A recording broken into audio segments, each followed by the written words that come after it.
Bonjour Nitza. Bonjour Florence.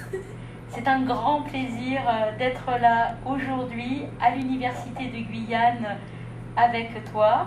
Donc je suis Florence Faberon et aujourd'hui c'est une émission spéciale. En effet.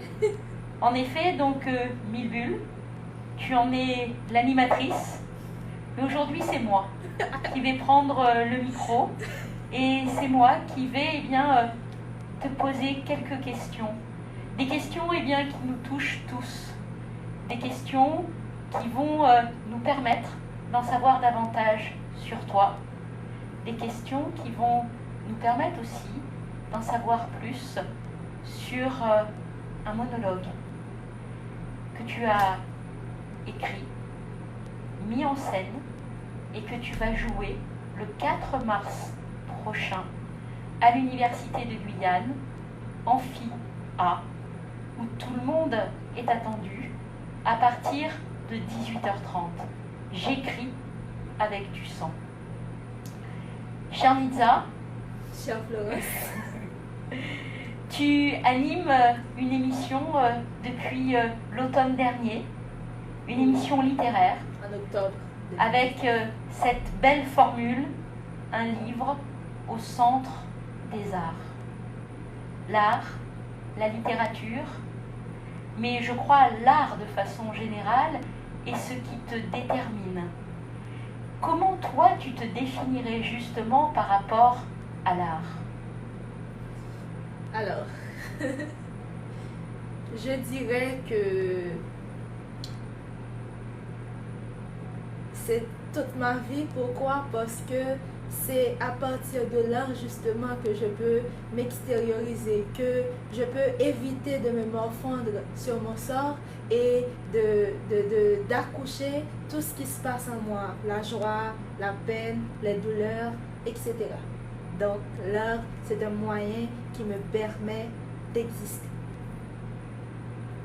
Alors nous nous sommes rencontrés pour la première fois à l'automne dernier justement, alors que j'initiais au sein de l'université un cycle de conférences. Et j'ai été interviewée par Nitza Cavalier afin de présenter ce cycle. Ce cycle s'appelle Société, culture et politique. Il propose des temps de débat, il propose des thématiques extrêmement diverses et variées, mais que je souhaitais accompagner d'une dimension culturelle et au sein de laquelle je souhaitais que les étudiants soient fortement présents.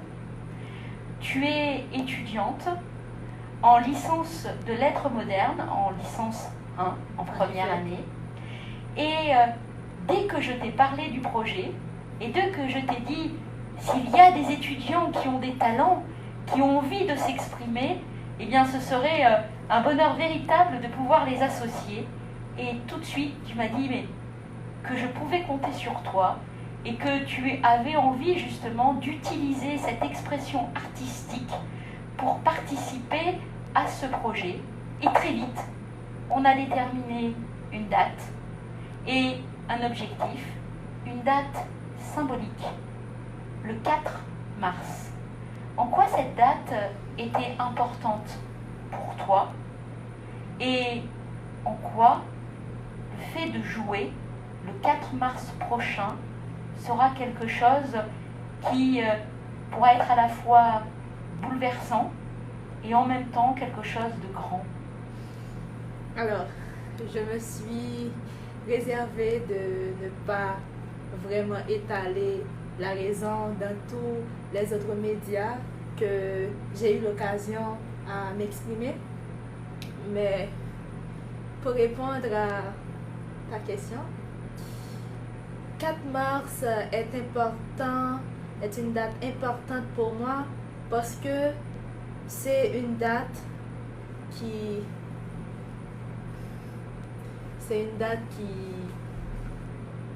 a bouleversé toute ma vie, toute la vie de ma famille également. C'est une date que je ne saurais oublier parce que c'est une date où moi également, parmi tous les gens du pays, je parle de mon pays qui est Haïti. Ce jour-là, j'ai aussi reçu cette mauvaise nouvelle que la majorité des familles haïtiennes recevaient dans cette époque. La mort. Le pire, c'était que je n'ai pas reçu la nouvelle ce jour-là. C'est après 2 jours. Donc, je voulais marquer l'événement parce que justement j'ai vécu la mort de mon père loin de ma terre natale, loin de tout, donc j'ai vécu l'absence. Et pour essayer de comment je pourrais dire, pour essayer de faire une autothérapie, j'ai dit pourquoi pas utiliser l'art qui m'a toujours aidé à me guérir. Et du coup, j'ai écrit tout ce que je ressentais.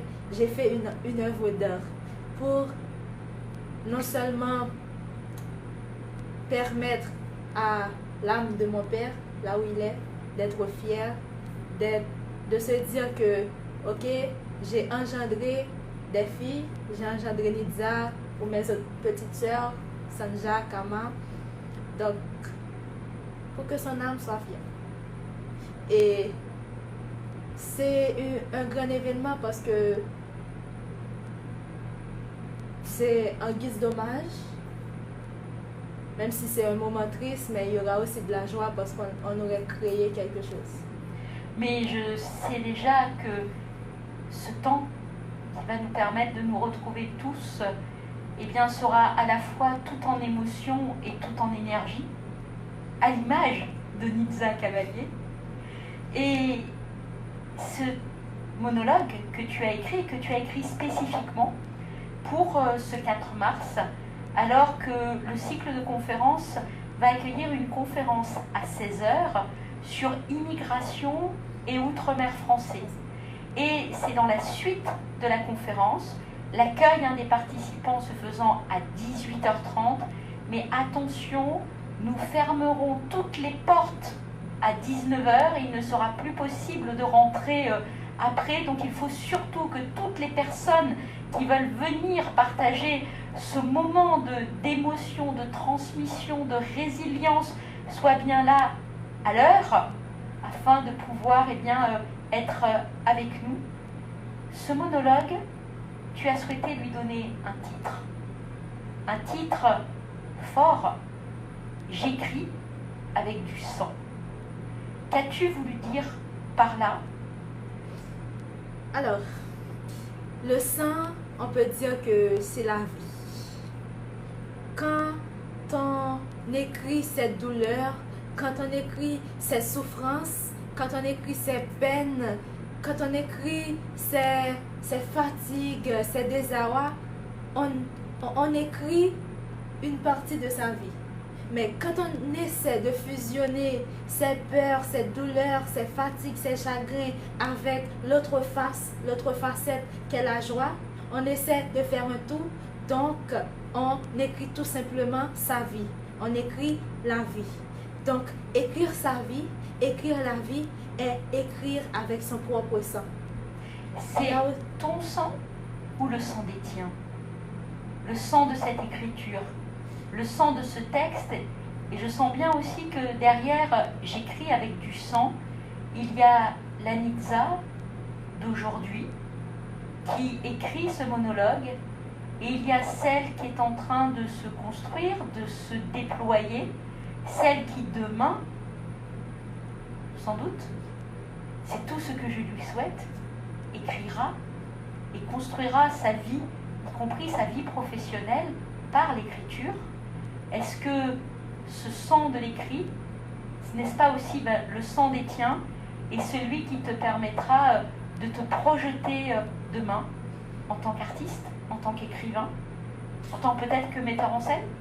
En effet, j'allais poursuivre avec l'idée qu'avait dégagé Nietzsche aussi dans son ouvrage Ainsi parlait Zarathustra, où il a dit: écris avec du sang et tu apprendras que le sang est esprit. il est difficile de comprendre le sang étranger. C'est aussi une adaptation de son concept qui consiste à vraiment à permettre à ce qu'on écrit ne soit pas seulement lu, mais appris par cœur. C'est-à-dire toucher, c'est-à-dire rester vraiment collant comme une tache de graisse indélébile sur une feuille blanche, à ne jamais s'effacer.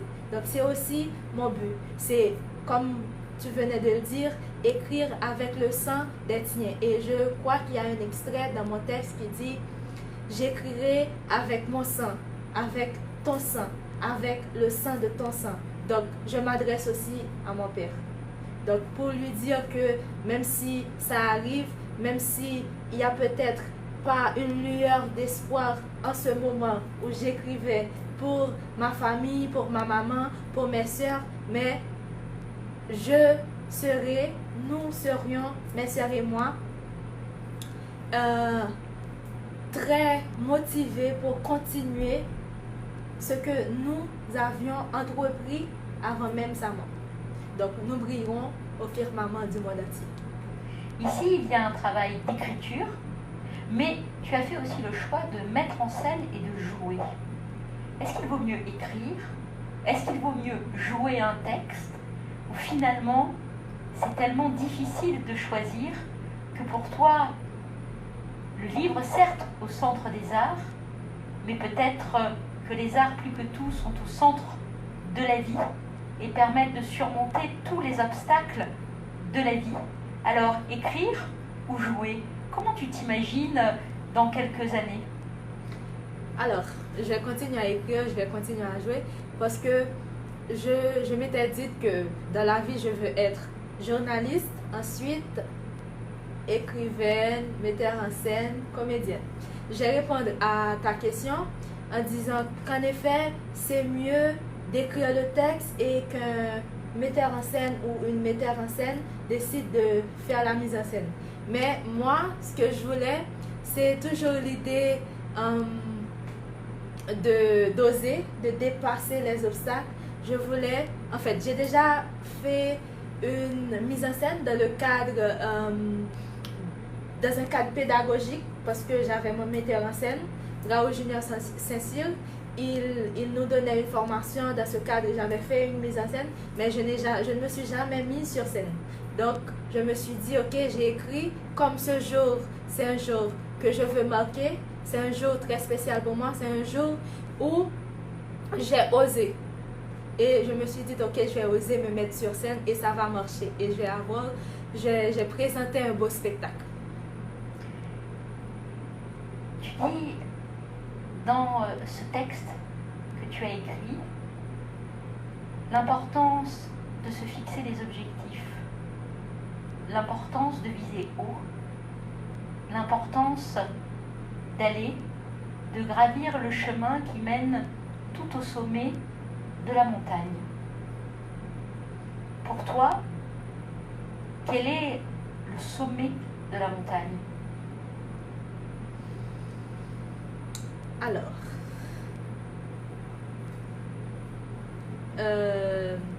je pense que pour moi, c'est vraiment arriver à dépasser tous les obstacles que la vie met sur notre chemin, comme par exemple, la vie nous donne vie, mais cette vie encore a permis aux monstres de la vie à abattre mon père. Ou du moins, la vie nous met plein d'autres obstacles, plein d'autres barrières. Donc, arriver à se fixer un but, finir par atteindre ce but, mais il faut vraiment viser le but le plus dur, parce que la vie nous met de grosses barrières. Et nous devrions mettre encore de plus grosses. Et quand seulement on aurait dit que, ok, on a une barrière de plus grosse, donc tout ce que la vie mettra sur notre chemin, on pourra les surpasser. Donc mon but, le sommet de cette montagne pour moi, c'est vraiment d'accoucher cette étoile dansante dont parle Nietzsche. Alors, Et je n'en dirai pas plus. Venez regarder la pièce. et justement, vous parlez de Nietzsche. Cette émission 1000 bulles, c'est un livre au centre des arts. Alors que tout s'effondrait dans ta vie, il y a eu un livre qui a permis finalement de viser la montagne. Quel est ce livre? Et pourquoi ce livre a tout changé entre, à un moment donné, une personne qui se sent abattue, écrasée par les événements, et une personne qui, très vite, a su reprendre, j'ai envie de dire, les armes pour affronter la vie et se servir en quelque sorte de la création comme acte de résilience. Ce livre, c'est bien, je l'avais mentionné tantôt, Ainsi parlait Zarathustra. Et comment ce livre a pu me redonner les armes? C'est vraiment un fragment. Et ce fragment est mentionné dans le texte. Il est temps que l'homme se fixe lui-même son but.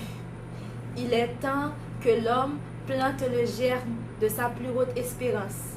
Il y a plusieurs annotations, je peux dire, qu'on pourrait donner à ce fragment. Mais moi, je l'ai pris seulement au sens que je ne devais pas me morfondre, je ne devais pas me laisser aller. Il fallait que je me fixe un but. Seulement avec ce but, je pourrais surpasser, je pourrais dépasser les problèmes de la vie. Je pourrais affronter cette vie-là qui se présente devant moi avec beaucoup de dangers. Donc, voilà. Vous rappelez une citation dans le monologue en disant qu'un peu de lecture aide toujours. Est-ce que vous avez un livre qui soit un peu comme un kit de survie, indépendamment de Nietzsche?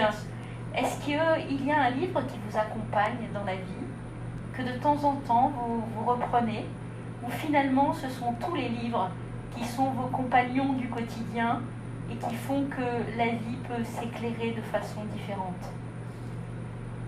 Bon, les livres en quelque sorte aident toujours, il y a toujours une découverte de plus, il y a toujours des mots qui nous guident, qui nous ravisent, parce qu'on peut choisir une destinée et puis subitement on lit un ouvrage et puis l'auteur vous parle comme si l'auteur vous connaissait. Et puis on se dit ok, c'est mieux qu'on fasse autre chose. Et il y a aussi un livre qui m'accompagne, bien que tous les livres en général m'apportent toujours quelque chose. Il y a Le Petit Prince d'Antoine de Saint-Exupéry. En fait, c'est en lisant ce livre, je l'ai lu plusieurs fois, on peut se dire que c'est une philosophie de vie. Et ce que je garde dans tout ça, c'est la façon de vivre, de cohabiter, de collaborer avec l'autre. Et dans cet ouvrage, j'ai pu voir qu'on peut vivre avec tout le monde. Il suffit de connaître l'autre, d'essayer de connaître l'autre, puisqu'on ne va pas connaître totalement la personne qui est en face de soi, mais d'essayer de connaître la personne et de se dire, ok, j'ai ma façon d'être, la personne a sa façon d'être, donc nous sommes différents, mais on peut avancer ensemble. Alors, parler aussi de l'importance de l'autre, je tiens à dire qu'on va donc lancer prochainement un concours de dessin, de peinture, de photos, où il y aura 3 thématiques. Parmi donc ces thématiques, il y aura le handicap, et il y aura aussi une thématique qui sera regard, et une autre, la Guyane, tout simplement, et qui nous apportera et qui nous permettra, que ce soit ces 3 thématiques, hein, peu importe l'une ou l'autre, de porter un regard sur l'autre et sur le monde. Alors très vite, le concours va être ouvert et nous attendons que tout à chacun puisse contribuer et nous apporter son regard. Vous, donc toi, tu nous apportes justement ce regard à travers cette œuvre et que l'on pressent déjà comme étant tellement forte. Et on voit bien en quoi il y a le chaos et il y a les éclaircies et plus encore la lumière après. Et tu rappelles justement Nietzsche. Et penses-tu qu'il faut porter en soi un chaos pour pouvoir mettre au monde une étoile donc, qui danse, comme justement peut l'évoquer Nietzsche dans Ainsi parlait Zarathustra? En fait, je pense qu'il y a, je peux dire, un double sens parce que non seulement il nous dit qu'il faut porter en soi un chaos, mais il nous dit que vous portez en, soi en vous un chaos. Parce que si, bon, d'après ce que j'ai compris, si on cherchait à comprendre ce que Nietzsche voulait dire, c'est que nous avons tous un chaos. Ce sont nos souffrances, nos peines, nos chagrins, tout ce qui nous entoure, quoi. C'est le chaos. Mais pour se dire que c'est un chaos, il faut réfléchir là-dessus. Donc c'est ça.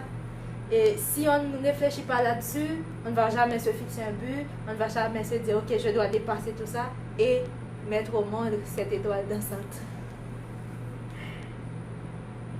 Donc, tout à l'heure, tu rappelais qu'il y a un pays, qui est ton pays de naissance, Haïti. Et il y a la Guyane. Tu étais en Guyane au moment où tu as appris justement ce qui allait être ton chaos. Et qu'elle t'apporte aujourd'hui la Guyane? Qu'est-ce que la Guyane représente pour toi? Alors, je vais commencer par dire ce que je dis tout le temps. Je suis en Guyane parce que je devais être en Guyane. C'est comme ça que je comprends la chose. Et ce que m'apporte la Guyane, premièrement, c'est ma terre d'accueil. Et je suis à l'université, je rencontre des magnifiques personnes, par exemple vous. Je fais connaissance avec la nature, une forêt que je ne connaissais pas, que j'avais déjà entendu parler, mais je vis la Guyane de plus proche.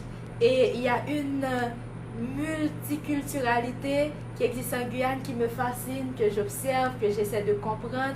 Donc, la Guyane m'apporte tout ça. La Guyane me permet de prendre du recul face à ce que j'observais avant, que je me prononçais là-dessus. La Guyane m'aide à dire, ok, maintenant, je vais regarder les choses avec un autre œil. Et ça me permet aussi, ce pays me permet aussi de dépasser tout comme je dépasse les problèmes de la vie. Finalement, quel regard vous portez sur l'autre et sur le monde? Ou quel regard portes-tu sur l'autre et sur le monde? Que le monde est constitué de bonnes personnes et de mauvaises personnes parfois. Mais finalement, tu es foncièrement optimiste. Bien sûr. Je n'ai pas d'autre choix. Finalement, on n'a pas le choix d'être optimiste ou pessimiste. La vie nous impose d'être optimiste si l'on veut survivre. En effet. Et si on n'est pas optimiste, on va rester fermé à l'intérieur et jamais on va se dire qu'on peut faire ça, qu'on peut faire ça, qu'on peut faire ça. Alors que tout le monde peut faire quelque chose. Il suffit de s'extérioriser, de dire ok, je vais voir ce que je peux faire. On peut écrire, on peut chanter, on peut jouer au théâtre. Au théâtre, on peut faire de la musique, on peut militer, alors, on peut tout faire. Écrire, chanter, donc faire de la musique. Pourquoi? Jusqu'où? Pour dire quoi? Moi, c'est pour, comme je le disais tantôt, c'est pour résister. Pour apprendre à dire non. Parce que se taire, c'est mourir 1000 fois. Donc il faut parler, il faut s'engager. Et il y a plein de manières de s'engager. Et finalement, ce texte, ce monologue, donc, et surtout, eh bien, ce avec quoi il va y avoir un partage si intense avec le public, c'est un engagement pour ton père, pour la vie, pour ma famille, pour ta famille. et donc, est-ce que tu souhaiterais justement dire un dernier mot par rapport à ta famille? Que pense ta famille de cet acte d'engagement qui est le tien à travers eh bien, tout ton travail autour de l'art, tout ce travail aussi d'écriture et ce monologue « J'écris avec du sang ». Alors, ma famille est toujours là pour m'encadrer, donc elle est toujours là pour me dire que oui, Nidia, tu peux. Vas-y, fonce. Et je pense que ça aiderait tout le monde, tous les membres de ma famille, spécialement ma mère. Je pense que après avoir regardé la pièce, et je tiens à ce qu'elle soit là, je ne sais pas s'il y a des réserves, si elle se dit, parce qu'elle sait de quoi parle la pièce, si elle se dit est-ce qu'elle va pouvoir supporter tout ça, mais je tiens à ce qu'elle soit là, parce que après je pense qu'elle ne sera peut-être pas guérie totalement, mais elle va être guérie. Alors la vie, c'est avant tout du partage, mais la vie aussi, on parlait tout à l'heure du regard, c'est le regard que l'on porte sur le monde, mais c'est aussi le regard des autres sur soi et le regard des siens sur soi.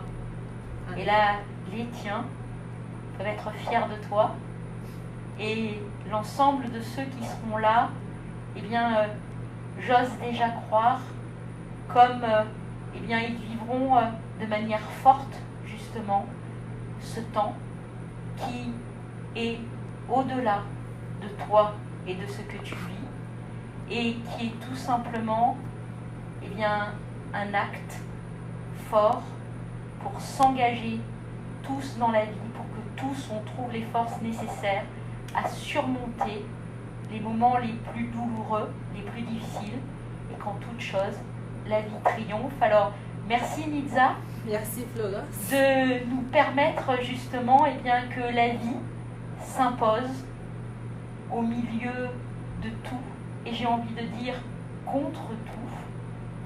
Et surtout, je donne rendez-vous le 4 mars prochain, mercredi 4 mars, alors dès 16h, pour une conférence sur immigration et outre-mer français, et ensuite un moment convivial, le temps d'une petite mise en place, et nous nous retrouverons tous dans l'amphithéâtre A, dans le bâtiment A de l'Université de Guyane, pour cette belle pièce, ce monologue écrit, mis en scène, joué par Nidza Cavalier, ce monologue qui est avant tout un acte de force. Merci Nidza, et au mercredi 4 mars pour chacun de ceux qui nous entendent aujourd'hui. Merci beaucoup. Florence. Au revoir.